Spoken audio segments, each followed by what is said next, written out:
शिवपुराण श्री रुद्र संहिता द्वितीय खंड 41वां अध्याय। शिव द्वारा दक्ष को जीवित करना। देवताओं ने महादेव जी की बहुत स्तुति की और कहा, भगवान आप ही परम ब्रह्म हैं और इस जगत में सर्वत्र व्याप्त हैं। आप मृत्युंजय हैं। चंद्रमा, सूर्य और अग्नि आपकी 3 आंखें हैं। आपके तेज से ही पूरा जग प्रकाशित है। ब्रह्मा, विष्णु, इंद्र और चंद्र आदि देवता आपसे ही उत्पन्न हुए हैं। आप ही इस संसार का पोषण करते हैं। भगवान आप करुणामय हैं। आप ही दुष्टों का संहार करते हैं। प्रभु, आपकी आज्ञानुसार अग्नि जलाती है और सूर्य अपनी तपन से झुलसाता है। मृत्यु आपके भय से कांपती है। हे करुणा निधान, जिस प्रकार आज तक आपने हमारी हर विपत्ति से रक्षा की है, उसी प्रकार हमेशा अपनी कृपा दृष्टि बनाएं। भगवान, हम अपनी सभी गलतियों के लिए आपसे क्षमा मांगते हैं। आप प्रसन्न होकर यज्ञ को पूर्ण कीजिए तथा यजमान दक्ष का उद्धार कीजिए। वीरभद्र और महाकाली के प्रहारों से घायल हुए सभी देवताओं व ऋषियों को आरोग्य प्रदान करें। उन सभी की पीड़ा को कम कर दें।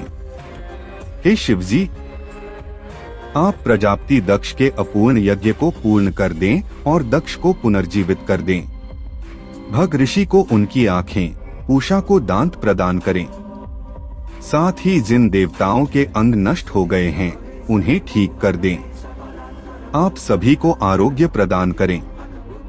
हम आपको यज्ञ में भाग देंगे। ऐसा कहकर हम सभी देवता त्रिलोकीनाथ महादेव के चरणों में लेट गए। पूरा हमारी स्तुति और अनन्य विनय से भक्त वत्सल भगवान शिव प्रसन्न हो गए। शिवजी बोले, हे ब्रह्मा, श्रीहरि विष्णु, आपकी बातों को मैं हमेशा मानता हूँ, इसलिए आपकी प्रार्थना को मैं नहीं टाल सकता, परंतु मैं यह बताना चाहता हूँ कि दक्ष के यज्ञ का विध्वंस मैंने नहीं किया है। उसके यज्ञ का विध्वंस इसलिए हुआ क्योंकि वह हमेशा दूसरों का बुरा चाहता है, उनसे द्वेष रखता है। परंतु जो दूसरों का बुरा चाहता है, उसका ही बुरा होता है। अतः हमें कोई भी ऐसा कार्य नहीं करना चाहिए जिससे किसी को कष्ट हो। तुम्हारी प्रार्थना से मैंने तुम्हें क्षमा कर दिया है और तुम्हारी विनती मानकर मैं दक्ष को जीवित कर रहा हूँ, परंतु दक्ष का मस्तक अग्नि में जल गया है। इसलिए उनके सिर के स्थान पर बकरे का सिर जोड़ना पड़ेगा। भग सूर्य के नेत्र से यज्ञ भाग को देख पाएंगे तथा पूषा के टूटे हुए दांत सही हो जाएंगे। मेरे गणों द्वारा मारे गए देवताओं के टूटे हुए अंग भी ठीक हो जाएंगे। भृगु की दाढ़ी बकरे जैसी हो जाएगी। सभी अध्वर्यु प्रसन्न होंगे। यह कहकर वेदी के अनुसरण करता परम दयालु भगवान शंकर चुप हो गए। तत्पश्चात मैंने और विष्णु जी सहित सभी देवताओं ने भगवान शिव का धन्यवाद किया। फिर देवर्षियों सहित शिवजी को उस यज्ञ में आने के लिए आमंत्रित कर हम लोग यज्ञ के स्थान पर गए, जहां दक्ष ने अपना यज्ञ आरंभ किया था। उस कंखल नामक यज्ञ क्षेत्र में शिवजी भी पधारे। तब उन्होंने वीरभद्र द्वारा किए गए उस विध्वंस को देखा। स्वाहा, स्वधा, पूषा, तुष्टि, धृति, समस्त ऋषि, पितर, अग्नि व यज्ञ, गंधर्व और राक्षस वहां पड़े हुए थे। कितने ही लोग अपने प्राणों से हाथ धो चुके थे। तब भगवान शिव ने अपने परम पराक्रमी सेनापति वीरभद्र का स्मरण किया। याद करते ही वीरभद्र तुरंत वहां प्रकट हो गए और उन्होंने भगवान शिव को नमस्कार किया। तब शिवजी हंसते हुए बोले कि हे वीरभद्र, तुमने तो थोड़ी सी देर में सारा यज्ञ विध्वंस कर दिया और देवताओं को भी दंड दे दिया। हे वीरभद्र, तुम इस यज्ञ का आयोजन करने वाले दक्ष को जल्दी से मेरे सामने ले आओ।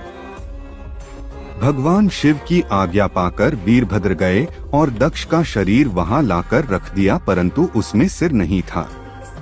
दक्ष के शरीर को देखकर शिवजी ने वीरभद्र से पूछा कि दक्ष का सिर कहाँ है। तब वीरभद्र ने बताया कि दक्ष का सिर काटकर उसने यज्ञ की अग्नि में ही डाल दिया था।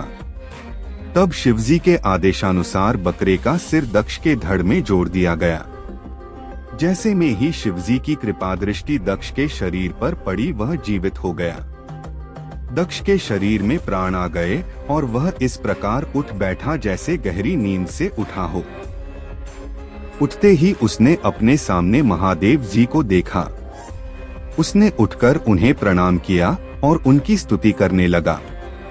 उसके दक्ष के हृदय में प्रेम उमड़ आया और उसके प्रसन्नचित्त होते ही उसका कलुषित हृदय निर्मल हो गया। तब दक्ष को अपनी पुत्री का भी स्मरण हो गया और इस कारण दक्ष बहुत लज्जित महसूस करने लगा। तत्पश्चात अपने को संभालते हुए दक्ष ने करुणा निधान भगवान शिव से कहा, हे कल्याणमय महादेव जी, आप ही इस जगत के आदि और अंत हैं। आपने ही इस सृष्टि की रचना का विचार किया है। आपके द्वारा ही हर जीव की उत्पत्ति हुई है। मैंने आपके लिए अपशब्द कहे और आपको यज्ञ में भाग भी नहीं दिया। मेरे बुरे वचनों से आपको बहुत चोट पहुंची है। फिर भी आप मुझ पर कृपा कर यहाँ मेरा उद्धार करने आ गए।